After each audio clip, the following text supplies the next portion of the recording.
I want to teach you guys how to organize kids' toys. This is a before of a room I organized. Now, this playroom was the first thing that you see when you come in their house, which I don't ever recommend. You shouldn't be walking in your house and the first thing you see is toys everywhere, because that's negative energy as soon as you walk into the room.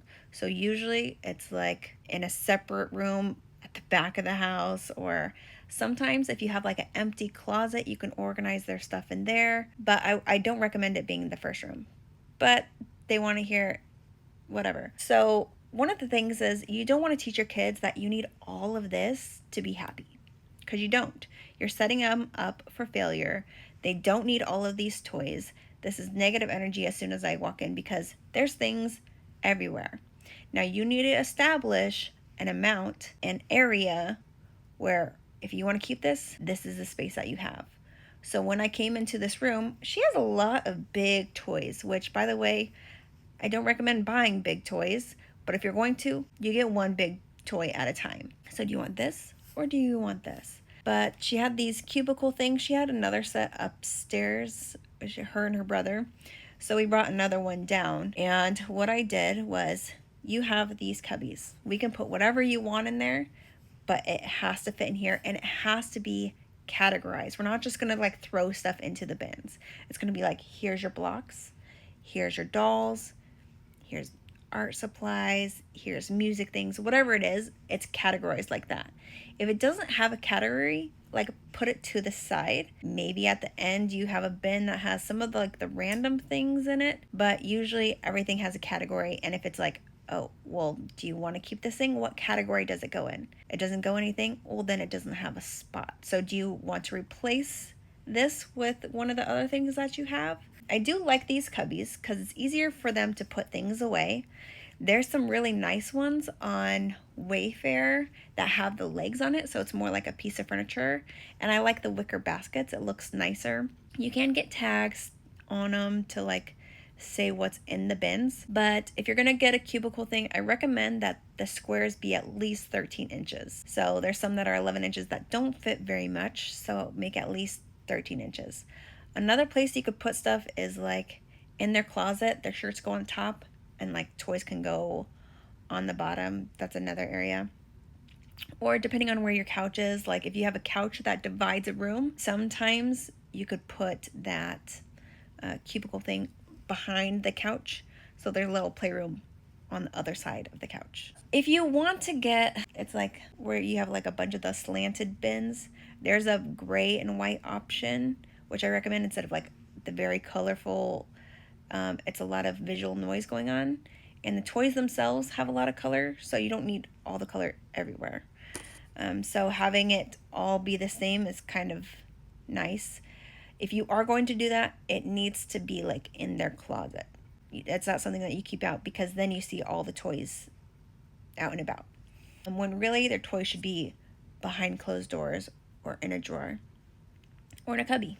If they have a lot of stuffed animals, I like to get one of those big wicker baskets, and it could be in their room, or like let's say I wanted to put it in this corner or something like that.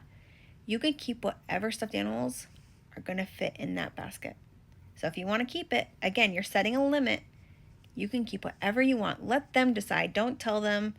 Like, I hate when parents are like, oh, are you sure you don't want this? Like, if the kid says no, let them decide. If they're like, oh, well, they're going to want it later, then they can suffer the consequence later and see what that's like. But don't choose for them like what toys they should be keeping. Another thing you could do is get wicker bins for underneath the bed to hold different categories. So depending on your space, I could tell you like where things should go.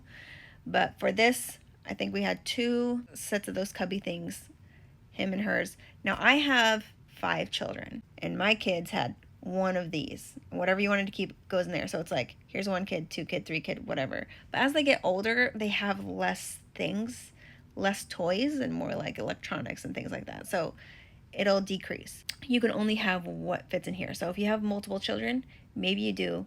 Like if you had 2 kids, you get this side and you get this side to separate it. For artwork, I get these scrapbook boxes, and each child has its name on one. And so whatever you want to keep has to fit in this bin.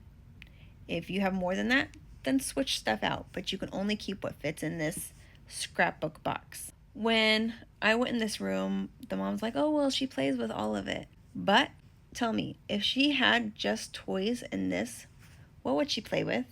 She would play with the toys there. So just because she has all of it doesn't mean that she needs to keep all of it.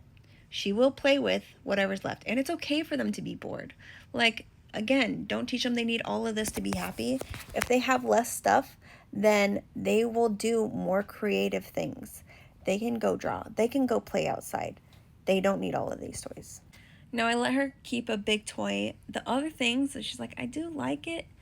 I was like, okay, which one would you like? You can keep whichever one you like. Do you have a friend that you like to play with? Because I'm sure that they would love to play with. She's like, oh yeah, I like to play with my friend over here, so I can give it to her, and when I go to her house, we could play with it over there. So that's another thing, is they can give it to their friends and play with it somewhere else. But they don't need all these toys here. Stop buying your kids toys. The only time my kids get toys is Christmas and birthdays. They also have an allowance where I give them $5 a week, so $20 a month. They can buy whatever they want. If they want ice cream or whatever, that way I'm not feeling obligated to buy things. It's like you have your own money. You could decide what you want to buy. But know that whatever you buy has to fit in here, and it has to be categorized. So if you're going to buy it, where is it going to go? Or what are you going to get rid of if you're going to get it? Or does it go with something else that you already have? I know it could be like, oh, I'm going to buy them this cool big toy, but it takes up a lot of space and it can create a lot of visual noise. So I recommend not buying the big things. And if you are going to, you get one big thing and the rest has to go. And if you're like, oh, well, they play with all of it, can you just take it out for a second? Put one thing in there and see what that room looks like for a second before you decide, oh, they need all of this stuff. It looks so much better when there's less, and you have to clean up less. Now, this is the after, and the girl was so happy afterwards. She's like, I have room to play. It's like, yes, it's hard to get rid of things at first, but once it's done, you're like, wow, this is so much better. And you know what? I can easily grab all the toys that I want to play with. This is plenty of toys. This is her little art desk, and we organized, like, here's pencils and pens, and all the things are organized here. We're not lining up a bunch of like big toys on top of that thing.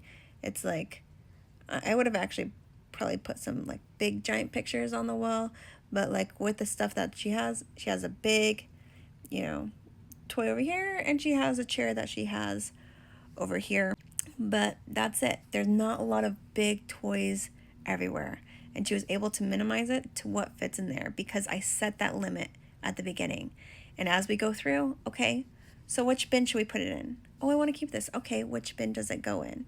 So they can kind of see like where they're at and decide like what toys they want to keep. A couple other things I hear a lot is the grandparents buy them a lot of toys. You don't need to keep all of them.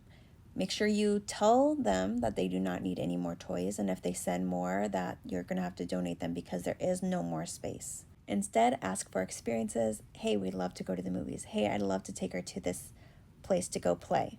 Even for birthdays, if they get a lot of gifts, and for categorizing, again, where do we want to put this one?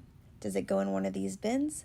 If not, hey, you have this person's birthday coming up, maybe we could re-gift it then to somebody else.